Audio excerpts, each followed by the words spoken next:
Welcome, Wargamers. Join your hosts, Balko and Monty, two Canadian wargaming enthusiasts, as we explore all aspects of tabletop wargaming. We roll dice, talk tactics, share hobby hacks, and explore new tabletop systems, all on the Trident Wargaming Podcast.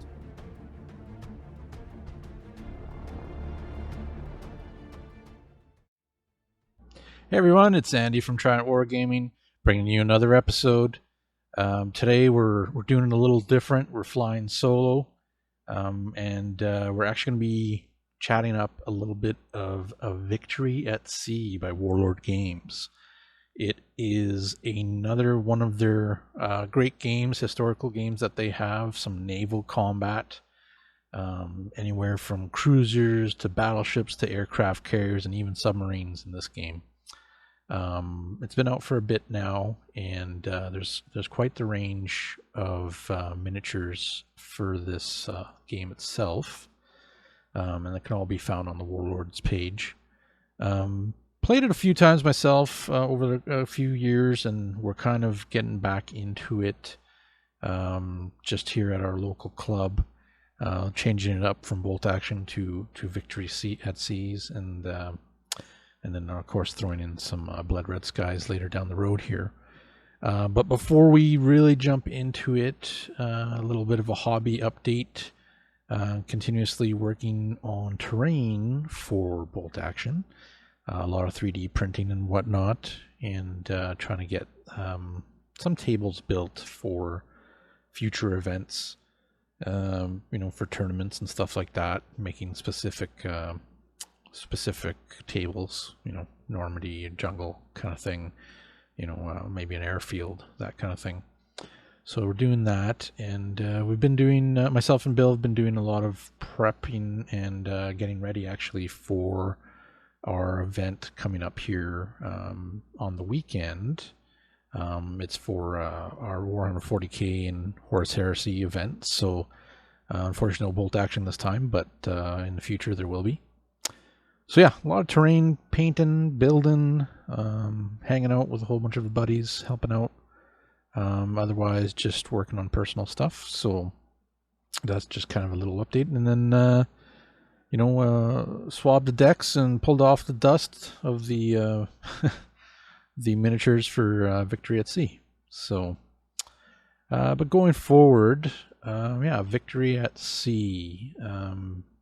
It's pretty game if you're looking into getting into naval combat.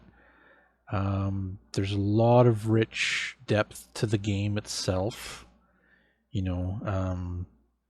have some great starter sets. The navies that you can get into. You have yourself like the Royal Navy, the Kriegsmarine, the U.S. Navy, the Imperial Japanese Navy, the Regia Marina, which I believe is the Italians, and the Marine Nationale, which are the French. So those right now are the current nations in Victory at Sea, and they do have some starter sets plus other individual miniatures that you can get. As for the miniatures, they are pretty simplistic. There's not very many parts to them. You'll have your pewter turrets and stuff like that, or even the soft plastic kind of turrets that come with the miniatures. But as for starter sets, right off the bat, Battle of the Pacific is the main starter set. Now you get, I believe, you'll get looks like 6 destroyers and 3 larger vessels, I think maybe cruisers or something like that for the Americans, and then you also get for the Japanese, looks like you get 3 destroyers and then again 3 larger vessels, cruisers. So it's a good starter set, good ships in there to start with and get playing. You do get a smaller rule book with the set. I found when they first came out with the main box set, that you got this starter rule set, and then later down the road they ended up releasing an actual hardcover main rule book that has a lot more rules in it, and they've updated some of the current rules that were in that box set too. So I would definitely pick up that the hardback book and even that starter set, because you'll have all the tokens and everything that you need in there, and some miniatures. But if it's not the fleets that you want to start with, you can look at starting with the other specific Navy starter sets, which do come with a fair bit. A lot of them come with like 4 flights of airplanes and some battleships plus carriers. So it's a good mix. Very simple to put together, like I said before. So you can get into it quite quickly, and you can get yourself a decent collection as well quite quickly. So going forward, honestly, with this game, I actually really, really do like it. You do get the feel of controlling your ships and the maneuvering of your ships and whatnot. Definitely take some time to put in some time to maybe make some terrain for your battlefields, I guess, your tables. I found that a lot of times, a lot of places, the game, it's not really played that much in the local scene, unless you're specifically a historical, group. So they may not have proper terrain for you. Most of your battles right off the bat are going to be in open water. But you can switch it up and make some islands and this and that and whatnot, some land. Maybe even specific areas that your fleets have fought over, kind of thing, right? So yeah, take your time with that. Look into it. Do some research, and there's lots of creative stuff you can do out there to create some decent terrain. But going into the game itself, there's a lot of, like I said, a lot of little things, like little in-depth things for the game itself. The turn sequence is actually fairly simple. You'll have pretty much your initiative phase, which you roll off, and then whoever pretty much wins the initiative gets to start with one of their ships. And then I do believe you just go back and forth with your movement and whatnot. And then you'll have your gunnery phase, which is like a shooting phase. So that's where most of your action is going to happen. Your shots, your aircraft will be firing in that too, your AA guns, that kind of thing. And then there's also where damage happens, is usually towards that phase as well. And then you have your end phase, which is where you can start to do some damage control and repair, and also some damage will escalate to even more damage on your ships. So it's definitely, they definitely put in the time to think about, what happened on these ships in times of battle and whatnot, and what can trigger different effects and this and that. So also with the game, like you'll have data cards for your ships with all the stats, a little bit of a history, the guns, the amount of guns it has, the arcs. There are arcs to what you can fire, what you can't fire, torpedoes and stats, even flights. So there's a lot of little information that's pretty neat. It's all done up kind of World War II like, so check that out. So you get a lot of different ships. They have different speeds, that kind of thing. A lot of different guns, from anywhere from like main guns to light guns to AA batteries, torpedoes, bombs. So there's a lot of that kind of stuff that happens in the game, and when you're building your armies and stuff, you'll see that a lot of the ships that are definitely higher tier, stronger, maybe late war, their points are really going to be up there. So especially when you start going after like some of the classic names like the Yamato and whatnot, I think it's like 1,000 points or something like that. So Again, in this game, there are, just like in most other Warlord games, there are attack modifiers to the game itself. The usual close range, short range, extreme range kind of thing. Some of them are a little bit different. So like when you're firing, there's two examples that I have. Is when you're firing like at a destroyer class ship, you're going to take a negative hit because it's a bit faster, a bit maneuverable. But then you have ships that have a large silhouette, is when you're kind of getting a flank shot on a ship. And it's just, they're so big and so long that you're getting a bonus to hit them, right? So, and there's a lot of little different things as you're playing. You'll come across the different weapons and the different amounts of damage that they do. Ships can get crippled, which is neat, because then you start reducing some of the numbers that your ships have for weapons and for speed and whatnot. So it shows, the game itself shows, that this is the kind of stuff that happens in game, or has happened. Ships just slow down, their rudder gets hit, whatever the case may be, right? So, take your time with the rules, check it out, play it out. I know we'll be playing actually I believe this evening, as the podcast drops during the day.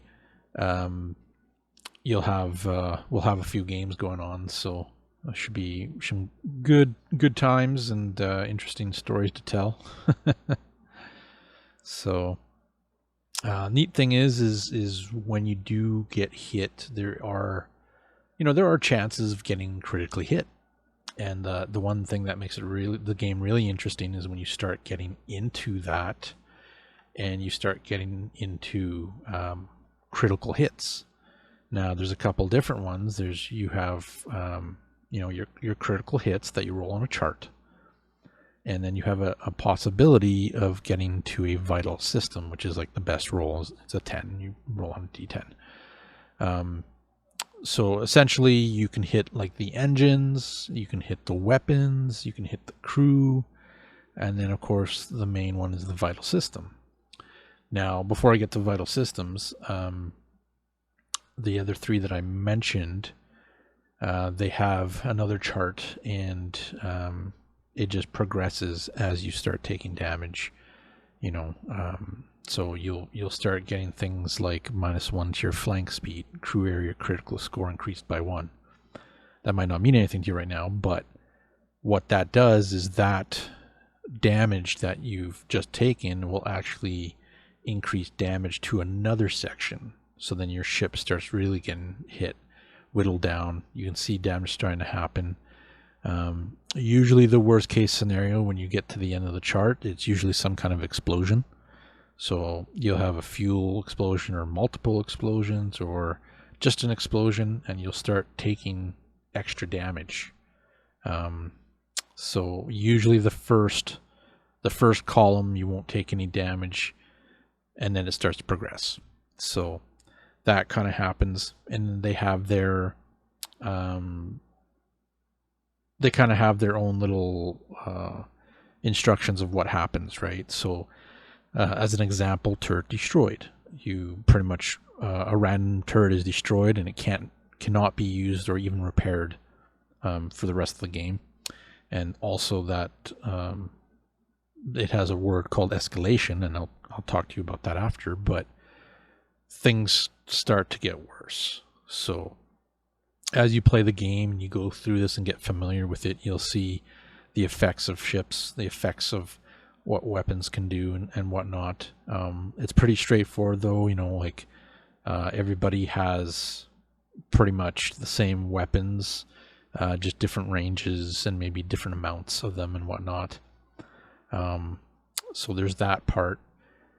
Once you roll on this chart, this critical hit chart, and you get a vital system, it's a bit different, and it's a bit more destructive. So if you scored a 1 on it, it's out of a d6. You scored a 1, your bridge is pretty much destroyed, and like literally for the rest of the game you cannot issue any orders to your ships.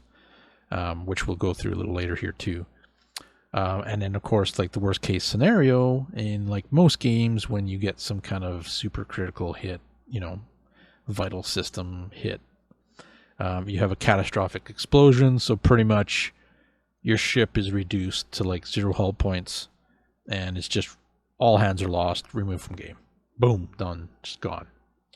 So this part actually, there's a lot of hoots and hollering and laughing throughout the games when this kind of stuff happens, because explosions go through, or you get a pretty good amount of shots on a ship, and things happen. You cripple a ship, this and that, and this is where it gets really fun. You get to see this kind of stuff happen to different ships, and everybody likes seeing explosions on the battlefield. So really fun to go through this and learn it, and definitely, like I said, take your time and read up on the rules, because some of the rules are sometimes can be a little bit tricky. You just gotta agree with your gaming partner on how you guys want to handle it and whatnot. So but ultimately it's a really good system. I really do like how it plays out and whatnot. So that was kind of part of like in the gunnery phase. Now in the end phase, now this is where things can either go good or go bad.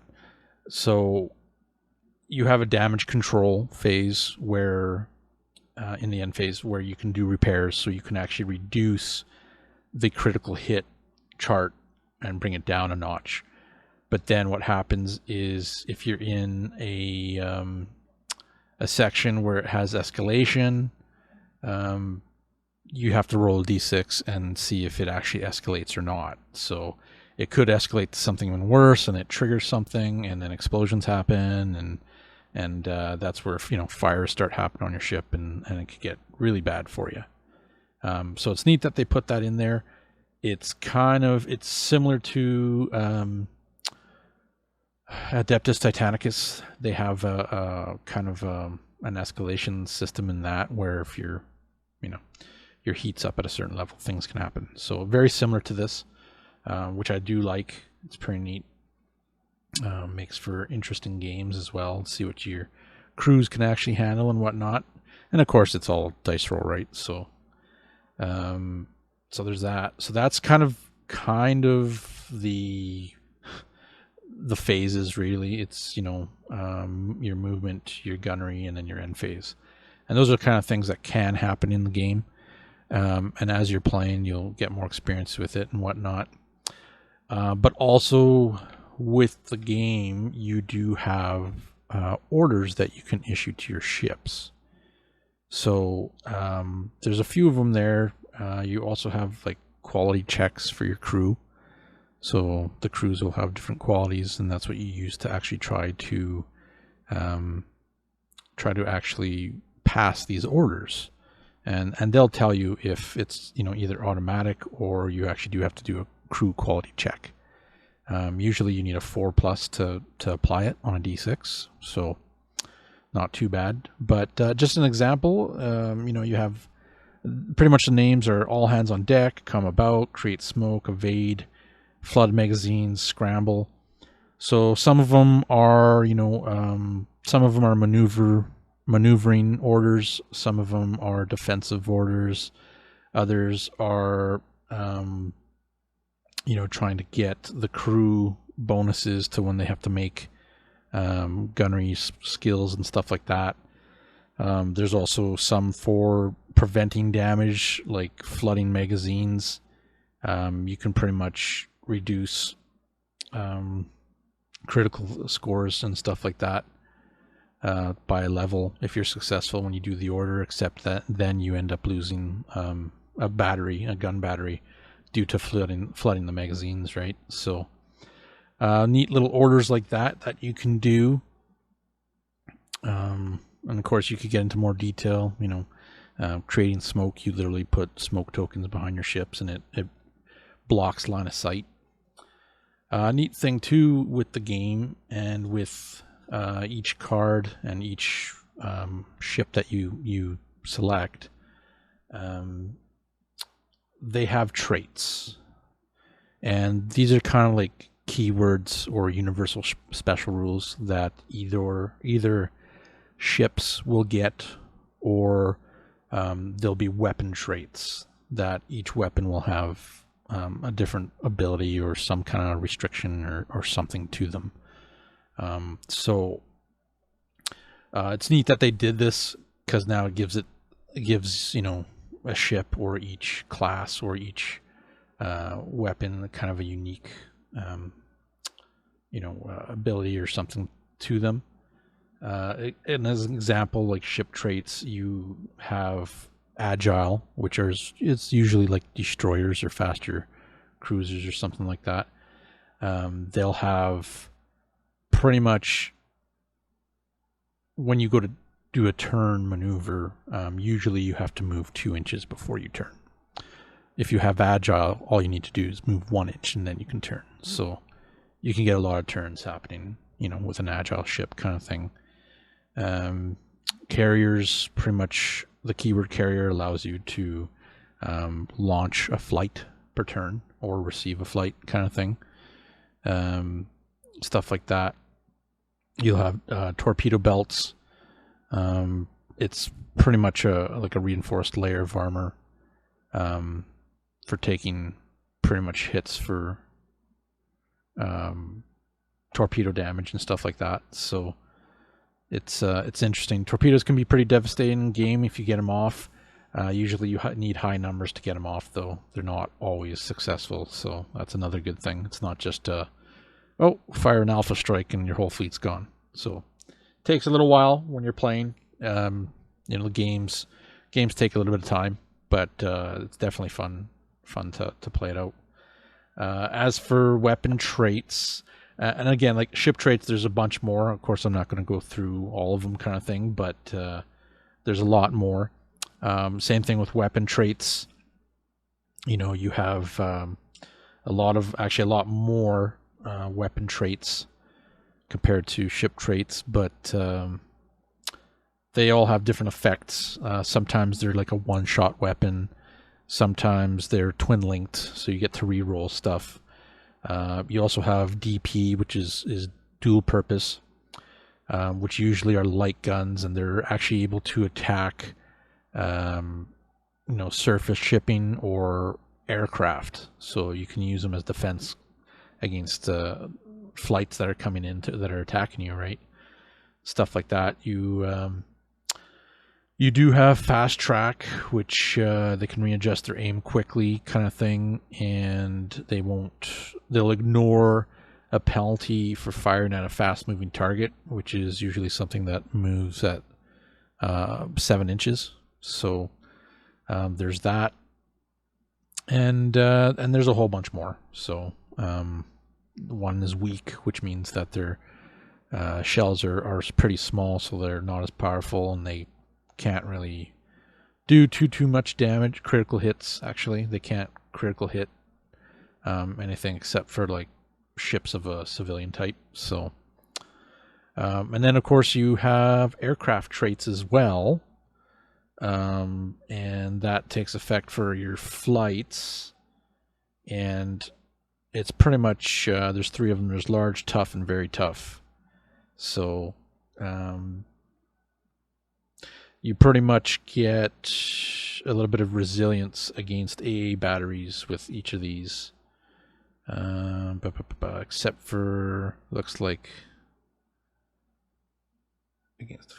large. Actually, AAs get a bonus against you, which makes sense. I mean, you're a large target, you're a little bit slower. So, but it's neat that they have that in here too, because there are different flights in game that you can get. So there's that. Next up, we do have aircraft in the game. There is actually aircraft, and I believe there is the submarines as well, which it's an additional section for rules like that.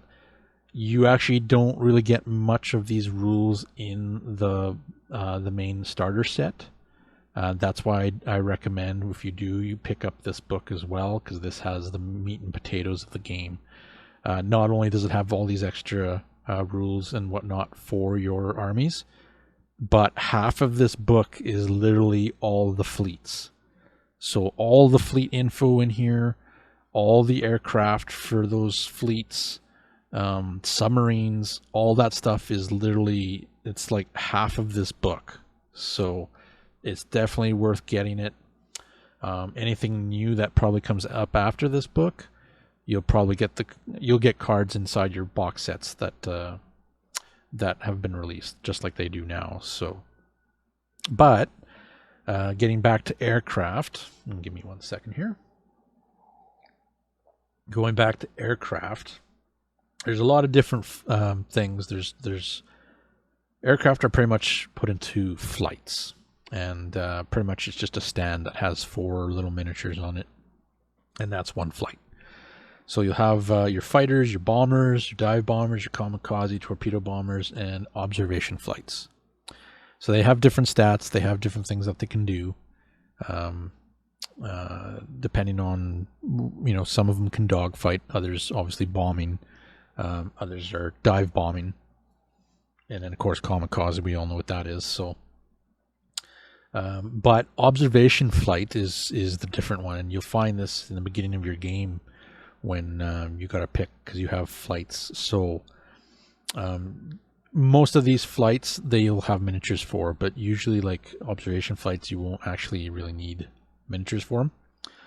So they're pretty much allocated to what they're going to be doing. They're either going to be like observing for scouting in scenarios, or they'll be guiding for firing beyond the horizon. Now, beyond the horizon, you can only shoot up to a certain range, and I think it's 30 inches before it gets to beyond the horizon, and you'll need a spotter for that, pretty much.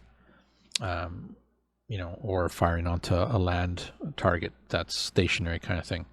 So you'll need flights of these to actually do that kind of attack. So you'll have to allocate flights like that. And then, of course, for scouting helps you pretty much kind of win the first turn kind of thing for the start of the game. So if you have lots of flights, you have a lot of ships that will actually add flights to your army. You can allocate so many flights to so many either observing or scouting. So movement. So it's aircraft have their own. It's kind of their own little game. So they have a movement phase and a gunnery phase as well, and pretty much they move a little differently. So once all the ships in both fleets have moved, then the person who won like the initiative, the aircraft get to move after that.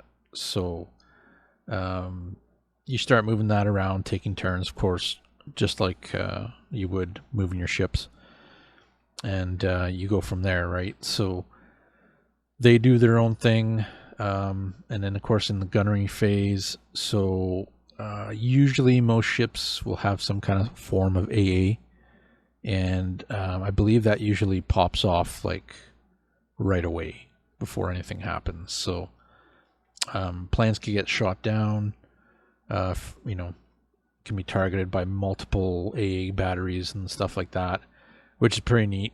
It's not really a crazy mechanic. It's pretty much if you roll I believe a 6 or something like that, you pretty much hit and can destroy a plane or a flight. So very simplistic, but even then, after all that's happened, planes get to do their attacks and whatnot.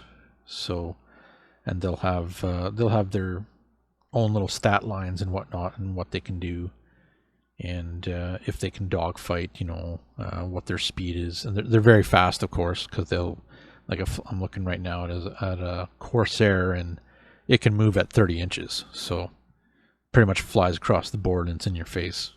But the more flights you have on the board, scarier it gets. I've seen some battles where there's a whole whack of airplanes on the board. So pretty decent for that. And of course, when you're attacking, with aircraft, they all have different numbers that they need to hit. Usually it's going to be a 5+, and then it gets better. I think dive bomber is a 3+. But you do have other things with fighters and stuff. You can do some dog fighting, which pretty much you engage the other planes, and then you're stuck kind of fighting them off. You can escort. You have carriers that you can land and whatnot on or take off from. You do have some combat air patrols, and there's also a wind direction that you have to worry about for your carriers. So you want to kind of be going into the wind kind of thing and whatnot. And of course, you can launch and recover aircraft too, right? So, and there's a whole bunch more. There's refueling, rearming. Again, like I said, it's pretty deep for some of the stuff. You can deep deploy and like attack deep deployment carriers, because you can deploy carriers off the board apparently, and they can just keep sending flights in. So there's stuff like that. And of course, kamikazes, they'll pretty much hit hard and do major damage. So it's pretty neat. There is a whole bunch of scenarios in the game as well. You have some standard scenarios that you can play. Looks like there is up to, what is it? Looks like maybe 12 of them here. 10 of them. Yeah, looks like 10 of them.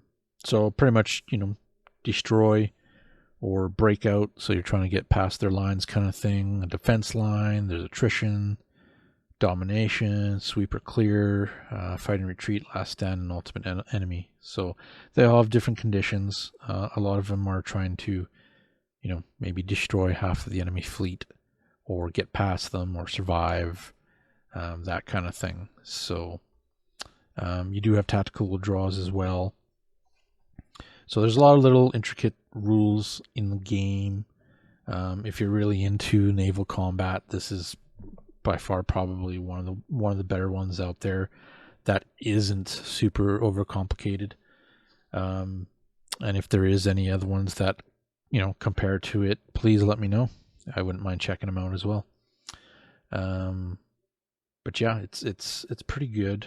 The maps, pretty much you can play on whatever size you want, but I don't know, 6x4 areas is probably the optimal size for a game. If you can start a fair distance away from each other. And depending on your fleet advantage, like what you roll with your scouting ships, allows you to change the deployment. And there's like 4 maps that you can deploy. The standard kind of Dawn of War, or a different Dawn of War where you're actually sucked in 12 inches from each side, or pretty much either any table edge you'd be able to come on, and then the other one is a little different too. It's a Dawn of War, but you can go up to half and then 6 inches out from any edge. So it's different, and there's a lot of additional rules. Obviously not going to go through them, but you can have bad weather, night battles, there's radar, searchlight, torpedo nets, barrage balloons, squadrons. You have submarines. They are their own separate thing. And it looks like they have a kind of interesting deployment for them where the table is set up into like sections and they're numbered, so you'll have to keep an idea of where your ship is. There's depth charges, detection, visibility, long range detection, crash dive, stuff like that. Kamikaze submarines, apparently. Whew. So submarines were just introduced like when this book came out, so not everybody was playing them at first, but it's an interesting different section for the game. And they even have submarine scenarios, so there's a whole bunch. There's ambush, convoy, harbor attack, You have, and then you have also motor torpedo boats, which are interesting because before they came out with this game, they had cruel seas, and those were like motor torpedo boats and whatnot, but at a larger scale. And then they came out with this one, and I was kind of more intrigued to play this one than the other one, than Cruel Seas, right? So they've obviously put them into this game as well, which is great. More miniatures, more rules, more, well, similar rules, but just other options, right? Which is pretty neat. So a lot of good info in here, a lot of good units. They also have like coasts and shorelines, so you have different rules for doing that. Weapon systems that are actually maybe on the shorelines that can attack the vessels and whatnot. Lots of stats for that, and charts as well. AA emplacements, coastal structures, that kind of thing. Beautiful book. A lot of nice pictures, stories, also the battles, the scenarios. I don't know how many there were. I think there was maybe 15 or so, like that. But yeah, there's quite a few of them in here. You know, attack on the Northern Patrol, glory hunting. You have Battle of the Denmark Strait, so you get to replay these. Pursuit of the Bismarck, which is one of them, and then the next one is Sink the Bismarck, which a lot of people have fun playing.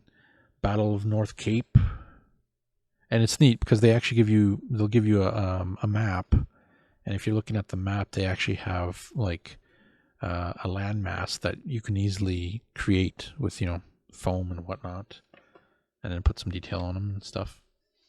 So there's a lot of good stuff here to take a look at. Cruiser chase. What else we got here? Pearl Harbor. So they have that, and there's a lot of flights in that one, of course.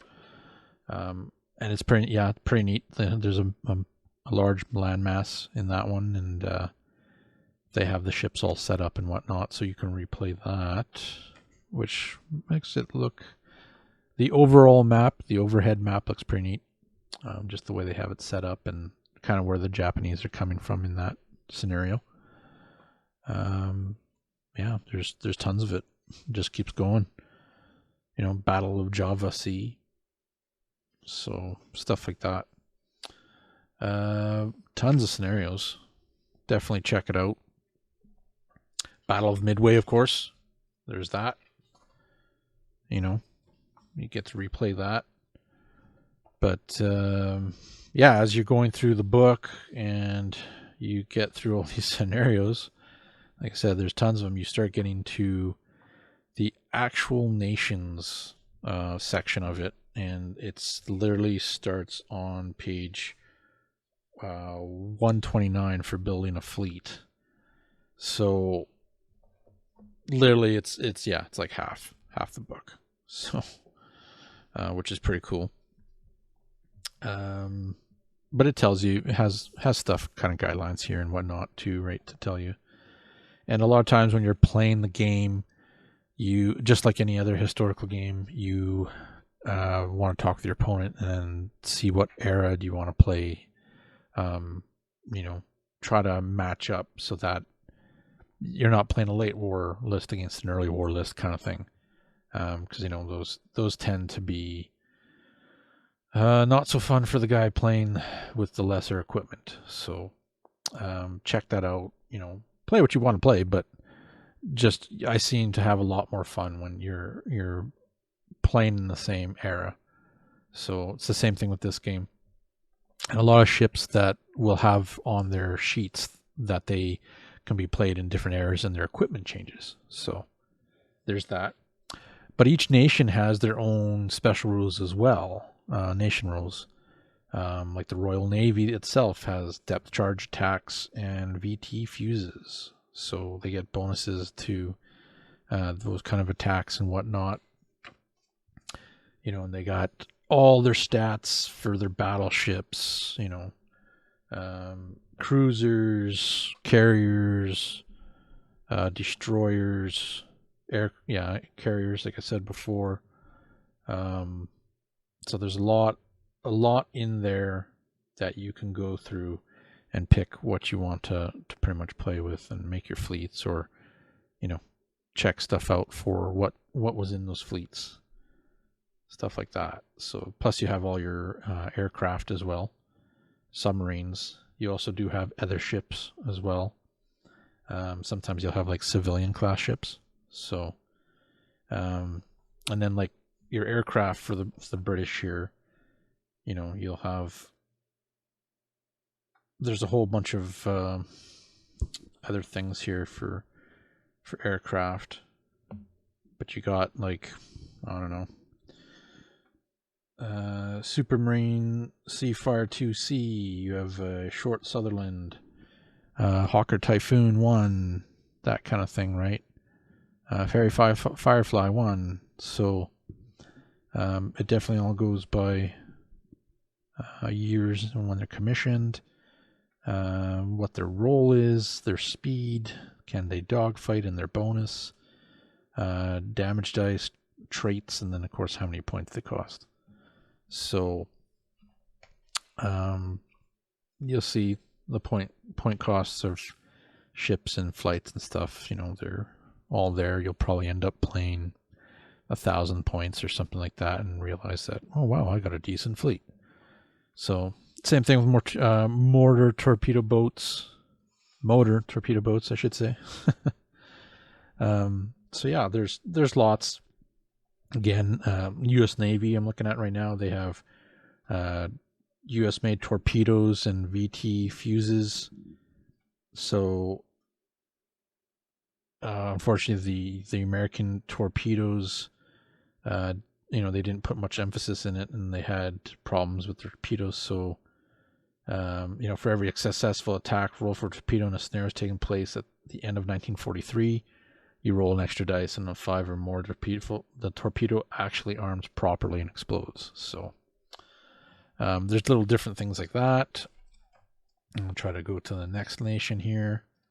They're pretty much all kind of set the same in the book of how they presented it. The Marine Nationale, they really don't have a nation rule by the looks of it. Yeah, so they don't. So I guess one of the minor nations, well, not minor nations, but they don't really have a special rule for them. There is civilian shipping, so if you want to bust out some of those civilian ships and try to escort them across the Atlantic and have German U-boats try to take them out, you can replay those kind of scenarios, which is pretty neat. Kriegsmarine, they have radar. Again, same setup. Imperial Japanese Navy, they have long lance, fan salvos, and firefighting. So they can, I think they get a initial shot with torpedoes, then they fan them out before the game starts. And then, their torpedoes kind of fan out. So, but they suffer penalties when they're trying to fighting fires. They weren't too good at that, so things could go really, really wrong. I don't know who's next here. I believe it's going to be the Italians. Let's see what they got. So, yeah, the Regia Marina. They actually do have some nation special rules for them. They have poor condition, Star Shell X, and unwilling soldiers. So they sound kind of negative. So it's they get a couple penalties for their initiative and whatnot. Unwilling soldiers, despite having a frontline navy, the Italian military was not well trained and was thrown into battle unprepared. For still, few believed in Duce's vision of a new Roman Empire, all ships suffer -1 penalty to their crew quality. So when you're trying to issue orders, they can really be affected by that. So, but it's neat. They've taken into account history, right, into these battles, and a lot of their games they have. So there's a nice little reference in the back of the book for a lot of your stuff that you're looking for. It's a 2-pager. It shows you how you fire, aft, port, starboard, and forward, right? Stuff like that. They have your attack modifiers, charts, your critical charts, vital system charts, all that stuff. So really good game, good book to pick up. That's the Victory at Sea main rule book, hardcover. So overall, I really enjoy the game. A lot of the guys in the community enjoy the game. Pretty hyped. There's a couple of guys who've got a couple of fleets, including myself, of course. So definitely, if you're looking into a different game and you're looking into naval combat, World War II, check it out. It's really good. It's well done. The rules are very simple to get through and understand and to play. So I definitely check them out. I'll be try to get some pictures of some of the miniatures that I had done up a while ago. I actually did a little painting tutorial on some of the starter ships, so we'll check that out. And hopefully next time we will be talking a bit more of Victory at Sea, maybe some Blood Red Skies, of course, because that's another good game of theirs, and of course Bolt Action. So I hope you guys enjoyed the episode, kind of on a little look at Victory at Sea. Who knows, maybe got interested into it and check it out and start playing it. I'd love to see more historical games being played in shops and whatnot, especially locally here. But otherwise, yeah, check the game out. You know what? Even try it out. If you have a Sarge in your area and you want to check the game out, maybe talk to them and see if they're able to pull some strings and get the game in and try it out. Most places will have a demo, probably a demo box, or they can get a demo box sent to them. So that's a great way to look at it and get started. The sets themselves are pretty decent for what you get. You don't have to get too much more after that. There are separate ships that you can get, so pretty good there. But otherwise, yeah, great game. I like it. I'll be using it and getting more games of it in, and we'll be using this in combined arm games as well. So that's one of the reasons we're kind of jumping in and starting this kind of stuff, is to get the experience in the game. But again, I hope you guys enjoyed it. If you do have pictures of your fleets, if you have any comments, maybe stuff you want to see more of, maybe we can go through some more kind of stuff for the game or any other game. Please let us know.